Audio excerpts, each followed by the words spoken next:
All right, let's talk about the Toronto Maple Leafs. Hi, and welcome to the Undrafted Hockey Fan podcast, YouTube video, whatever you want to call it. Anyways, we're going to talk about Toronto today and what their season preview looks like, some of their offseason moves, who they picked up, and what I think is going to happen this up and coming season. So let's just get into it. I'm a little sunburned, so I'm going to move you guys right off my face into their cap friendly. So we can see that they're $13 million over the cap.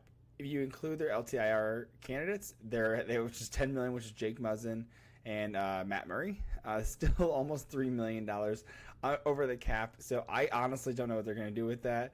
Their roster's pretty full. I mean, they do have three goalies is the one thing I would say. Ilya Samsonov, who they re-signed this past summer. Martin Jones, who they picked up as a third, and then Joseph Woll. It looks like none of them are waiver exempt either, so I don't know if how they're gonna be able to send them down. I imagine they'll end up sending Martin Jones down as their third, and they'll have him be the third. And I don't think anyone's gonna pick him up because they did sign him in like August. So if no one wanted him by August, I think they'll be able to like send him down and everything. So that should knock off a little bit of that cap. Closer to like 2.1 million, but I don't know how they're going to get below that otherwise. They can scratch.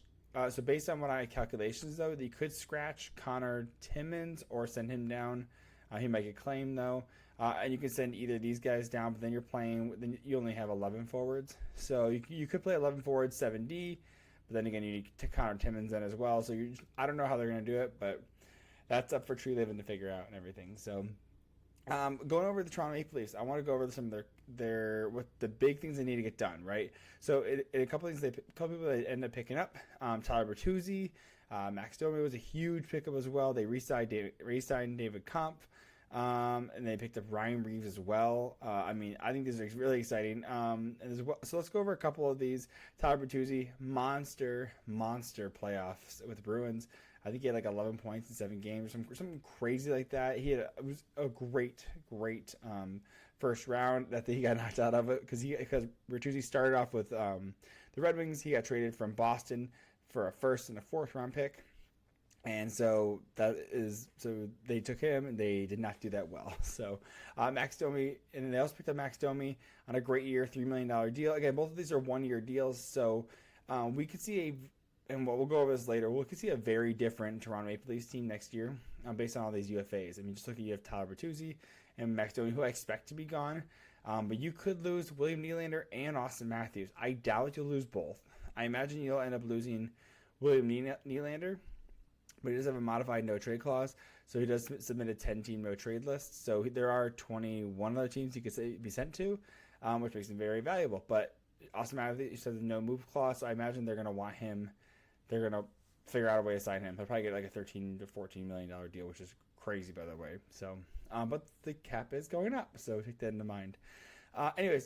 So I imagine what's going to happen with this. So anyways, who they sign? Max Domi, he played for the Stars. Played originally in Chicago, got traded to the Stars, and so that worked out well with him. So I'm glad they picked him up. Ryan Reeves. So one of the things with Ryan Reeves, and they did talk about this a little bit, a lot of been talked about, is that Ryan Reeves is a vibe guy. He's kind of like the guy. Gets the group dinners together. He's the one that gets the vibes. He's the one that plays music in the locker room. So he is trying to build this culture. And I think there's this, especially with John Tavares leading the team. John Tavares is very stoic. He's very straight. He's very straightforward. He's just not very energetic. He's not that kind of fun, bringing that energy kind of guy. So I think Ryan Reeves is there to kind of bring the energy. Again, a vibes guy. It's generally like a team hype man for culture. So I'm excited to see this, and this does give the grit. I will say that he's not going to be playing every game, right? But maybe some teams like Boston, Florida, you're going to want to put a Ryan Reeves out there because they're going to want to get a little bit of grit and show them that you guys have some toughness there. So we will see what's going to happen there. I'm excited to see a little bit more of Matthew Nyes. He had some injuries and everything, but he is only 20, so we can't expect much out of a 20-year-old, right? Plus, most of that is going to be laid on the big guys, the big four: Austin Matthews, John Tavares, Mitch Marner, and William Nylander.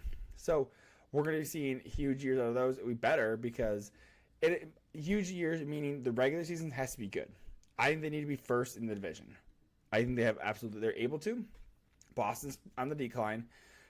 Tampa Bay's on the decline. Florida barely made it to the playoffs last year. And Buffalo, there's no way Buffalo's going to go from not making the playoffs or almost making the playoffs to taking the first division. So this is one of the easier videos for me to be able to do because I'm doing all 32 teams. If you didn't know already, I'm doing all 32 teams, and we're starting Z to A. We did Winnipeg, did a couple more. Now we're up to Toronto. And this is one of the easier ones because, again, they're going to be first in the division. I don't really need to go over too much with these because they're so well covered. But I do want to go over some of the pickups. And again, they have the opportunity to be first in division. And we can go over to the lines, and we will a little bit later. But I do want to jump over to the defense. So let's go jump over to the defense real quick before we go over to the lines. We'll knock out goalies real quick. Again, like we talked about, Samsonov's going to be your starter. Wool will be your backup. He's young, so he's your goalie. Well, actually, oh my God, he's the same age as Samsonov. Isn't that crazy? But anyways, he's the goalie of the future. Joseph Woll is. So, and Martin Joe's going to be in the third. Again, he'll probably just play with the Marlies or everything. So we have gone to defense. You're probably going to be Morgan Riley. Great. Signed a long-term contract. TJ Brody, a little bit older. I don't know if he'll be re-signed next year either. John Klingberg was brought in this year as we have some offense and defense now. And it was crazy because John Klingberg was offered like a 7x8 or 7x7 by Dallas a year ago. I think it was a year ago, and he said no. He wanted to test the market, and it's crazy that he's now only making $4.1 million. And he could have made so much more money, and I feel bad for him. But that's what you get for her playing the game, I guess, that way. Jake McCabe was an awesome pickup from Chicago last year. Liljegren drafted, of course, for them. Timmons is a good pickup. And then from the Coyotes, and Giordano picked up from the Seattle Kraken. So, again, of course, they have I think they have a great depth in the forward position.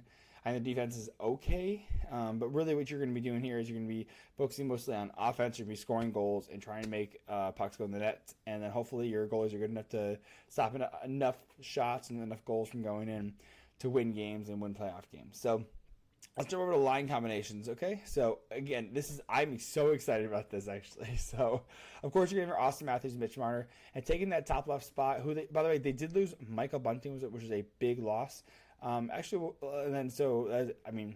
Huge loss is Michael Bunting. As well as, that's a huge loss. But Tyler Bertuzzi is going to give you a Michael Bunting-esque play while also giving you scoring, right? So, I'm excited about that. I think it's a great pickup.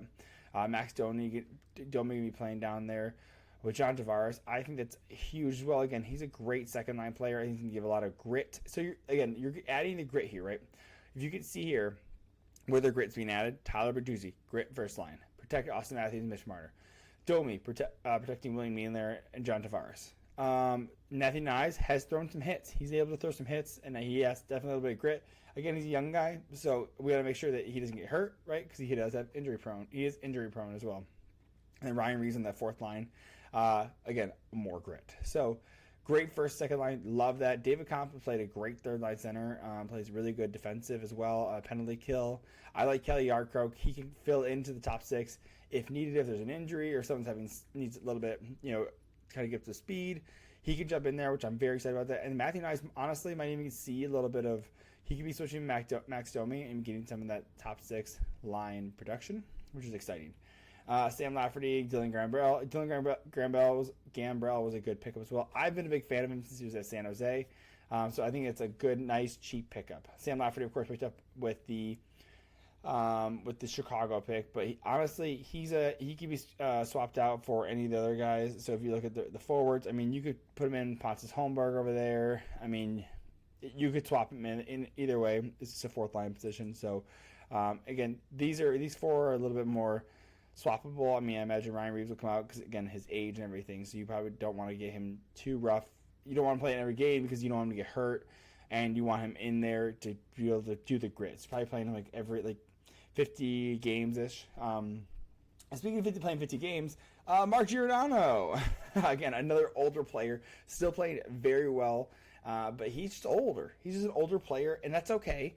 It's just that he's older. So he'll probably be swapped in with the Connor Timmins, like I said before. But let's go to the top line. TJ Brody, Morgan Riley play very well together.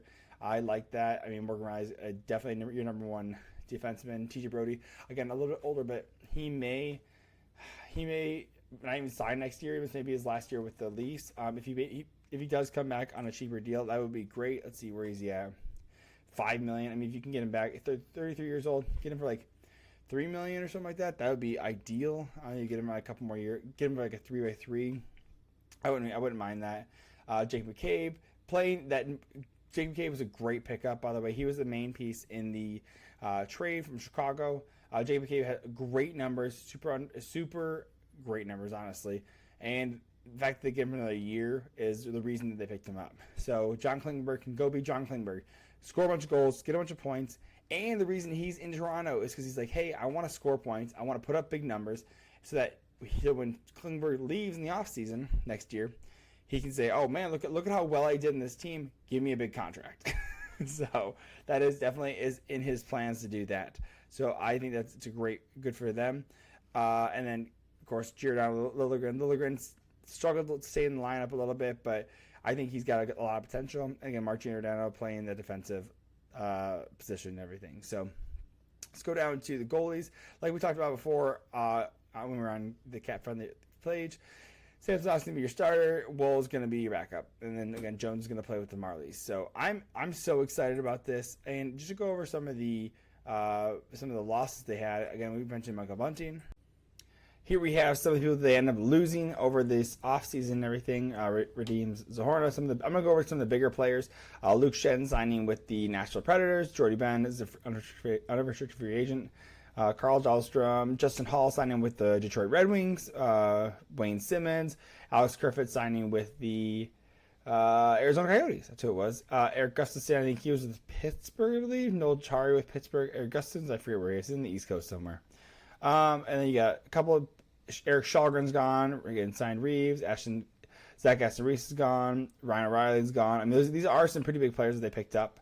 Victor Mete, again, he wasn't much of a player as it is. Michael Bunting being the big one. Philip Kral. So some of these guys are really let go.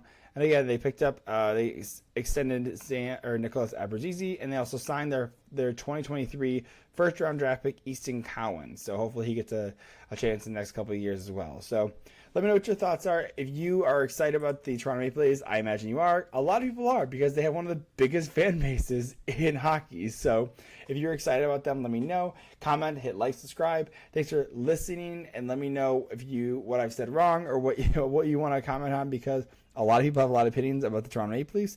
And again, I think they're going to be number one in division. Tell me I'm wrong. Tell me why I'm wrong. I think I'm right. I think I'm right all the time. But I know I understand that some people don't agree with me, and that's okay. So anyways, hit like, subscribe. Let me know why I'm wrong. And love you guys. Bye.